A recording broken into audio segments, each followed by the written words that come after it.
Hi guys, here at Harrywood Gallery with Aaron Fritz Gerhard. Did I say it right? All right. Oh, awesome. First of all, what's the name of the show and how long is it up? The name of the show is Wilderscapes, and it's up through March 8th. Is that correct? I believe so. If not, we'll have it run down the bottom of the screen.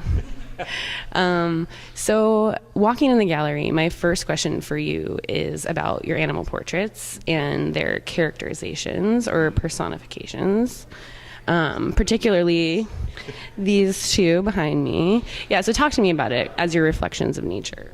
Okay.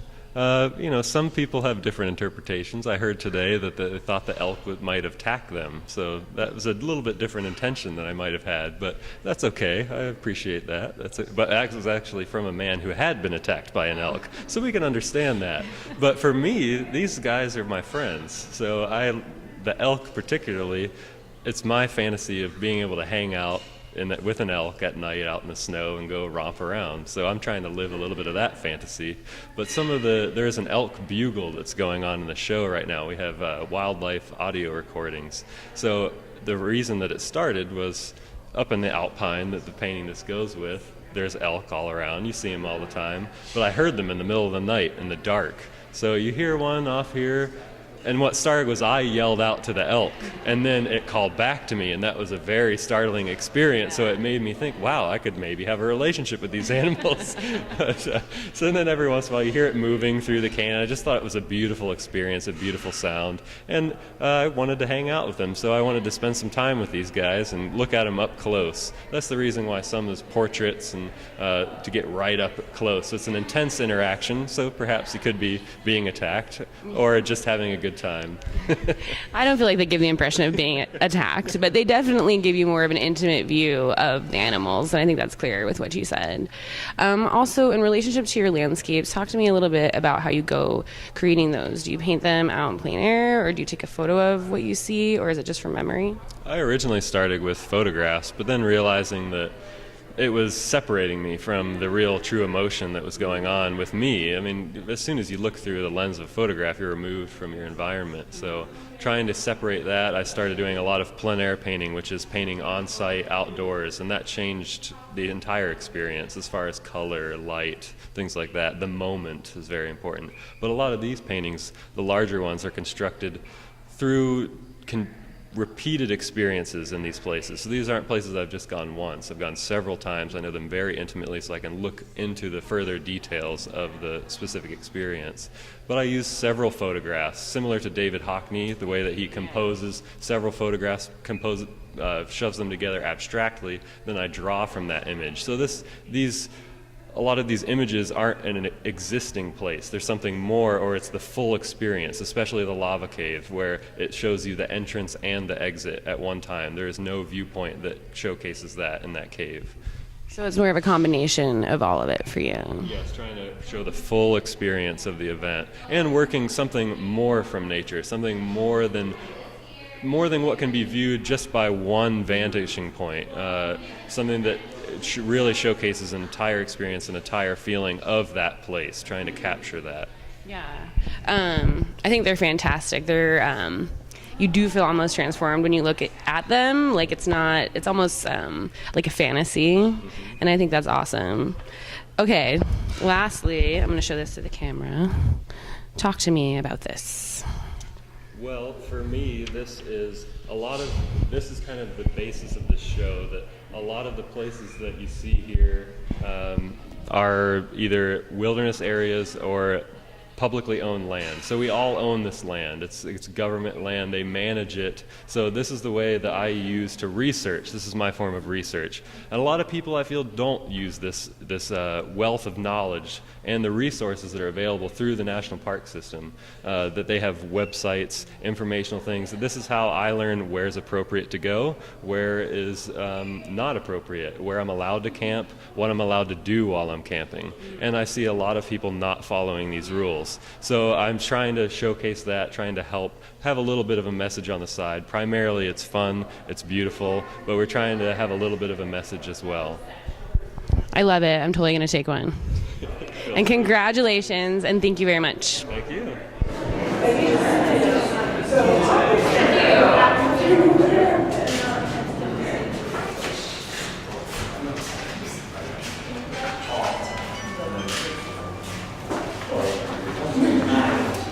Hi guys, here at Step Gallery with Whitney Nicosin. First of all, Whitney, Whitney, what's your favorite color? Yellow. Yellow. I see. That's very complimentary to what you're wearing today. I love your necklace too. Beautiful. So talk to me a little bit about the nostalgia behind these photographs. Nostalgia. That's the word. Oh. It's not about nostalgia. Okay. There's a little sense of history, obviously, with the antiquity of the location, but it's more so about changes that are happening now. And there is a focus on the past, but I try to steer away from the term of nostalgia just because I feel like it's a little overused in art today. It is overused, I agree. Well said. There is definitely a sense of melancholy, but So it's more of a gazing backwards. and a change. Yeah. So what the bleep are your frames made out of? What the bleep? They're wood, and they're gray. That's what I wanted. Did you make them or did you purchase them or were they, how did you incorporate that into your theme in general? I knew that I wanted gray wood frames to kind of reference driftwood because these were taken on the St. Lawrence River. So I wanted to have that kind of river reference in there. So working with black and white, is that something you've always done or do you also work with color? I work with color as well. These were taken with a large format view camera. An 8x10 negative is super expensive. Yeah. I have shot this location digitally before as well, so that I had the option to do color or black and white, but I liked the sense of it. It kind of touched on the history and made it a little bit more romantic, which is another word that gets hung up on, but that's still a good word. Yeah. It hasn't been overused yet. Okay, so lastly, out of the photos that you've displayed in the gallery, how many did you take and how did you choose from those? Well, again, because the negatives are really big and it's such a methodical process working with a view camera, everything that I shot was very intentional and kind of pre-visualized everything before just snapping away like you normally would with a digital camera. But these were culled from about 34 negatives, and it's down to 16 now, so almost half. That's a lot of large format prints. It's a lot. A lot of anxiety developing them one by one in the dark room, but yeah, turned out. Well, thank you so much. We won't curse anymore, I promise. What the bleep? Thank you. Bye.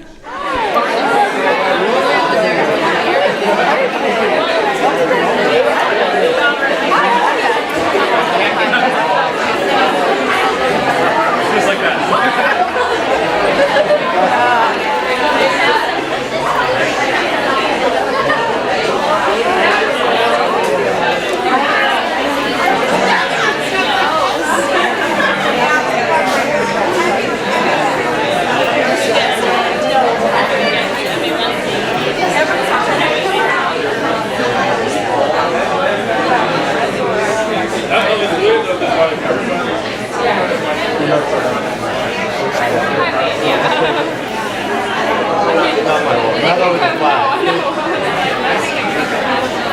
Jenny Pearman at Gallery 100, the BFA Drawing and Painting. Is it Drawing and Painting?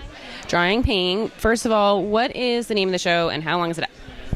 This show is called Momentum, and it'll be up until Thursday. So it is packed in here. What'd you guys do for promo? Because I'm sure we're all curious.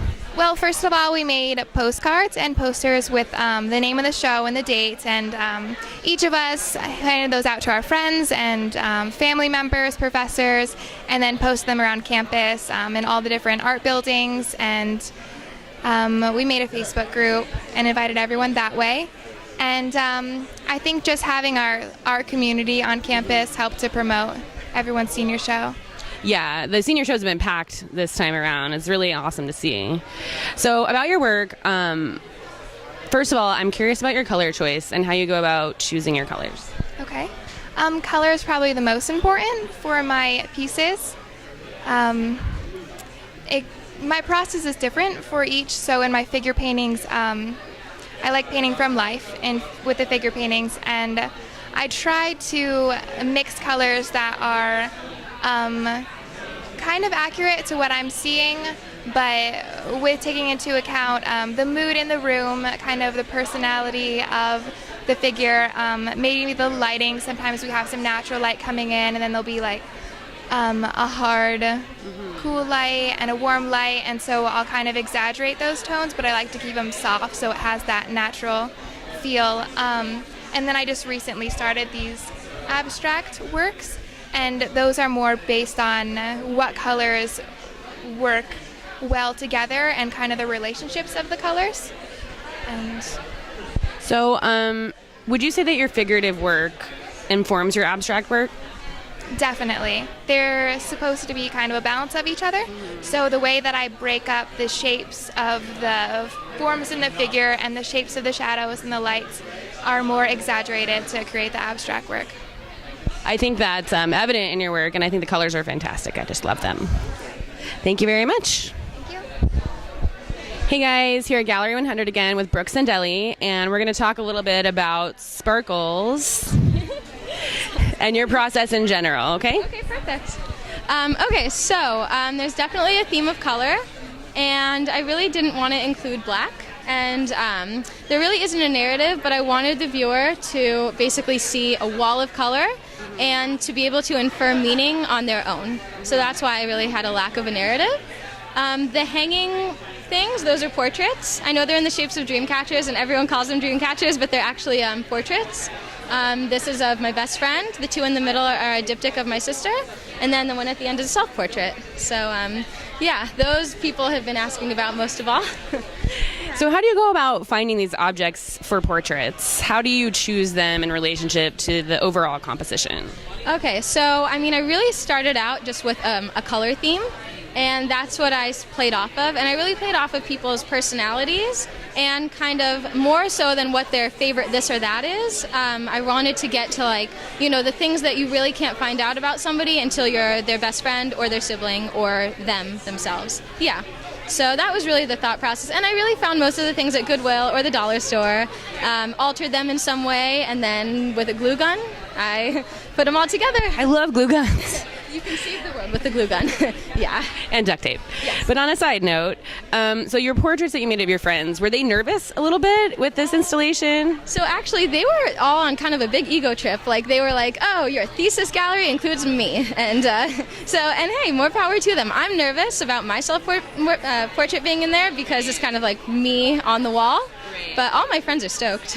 So It's totally different as an artist doing a self-portrait as opposed to doing a portrait of somebody else. Way more nerve-wracking. Yeah. Well, I enjoy them because I love anything glittery and sparkly. Thank you. Congratulations. How does it feel to be done? Almost. I almost feel a huge weight lifted off my shoulders, but when I am uninstalling it, that's when I will feel completely free. But as of right now, I'm just so excited. The nervousness is gone, and I'm just like, hey, this is awesome. Yeah. Thanks, Brooke. Thank you so much. Is here at the Drawing and Painting BFA show at Gallery 100 with Ariana Ramirez. Ariana, first of all, with your work, I'm curious about your technique, because Jordan and I were talking about how we see pen drawings or even sometimes pencil drawings that are really meticulous, and we're super curious how you develop that skill. Well, it was very new to me last semester. I just wanted to somehow create this experience that I have of difficulty in distinguishing things, good from evil. My artist statement talks about how I'm Catholic, and I very much believe in God, but also the devil comes with that. So I just thought pen work and very meticulous textures and would kind of give that feeling of well, what am I looking at? Hard to tell what's what, sort of way. That's, I guess, my. It does. It's very chaotic, but in a good way. Tell me a little bit about the inspiration for your monsters or the influence of the devil in your work. Okay. Well, I know that there's a lot of people who no longer carry on or practice their religion, and there's some people who've never been introduced to religion itself, don't know about God or don't believe in it. And I wanted my work not only to reach out to those who believe in what I believe, but also the others. And so I used the demon form, something more that people can have seen before. One looks like a dragon, one looks like a werewolf, like a shapeshifter, and it wasn't just the demon that I saw in my nightmares, but it was something that for example, this one is shapeshifter, and so it's like a werewolf, and I just kind of went based off of that. Demon figures that have been associated with persecuting in other circumstances, in movies, I guess. How about, tell me a little bit about the scenery surrounding your figures and your basic subject matter of your composition. Well, I have 2 outdoor environments and 2 indoor, and basically I was just going off literally what my nightmare was about. If I felt isolated amongst people outside, or just isolated within a space, like in a room or something. Because I explain religion isn't all like good and happiness, like persecution and isolation. And, I very much had that feeling of like a demon or something like within a space, whether outside or inside. Within an enclosed space. And I feel like that really comes across with your work. And everybody should stop in and look at them because there's tons to discover about them. And I think they're great. And good job. Congratulations. Thank you. Thank you.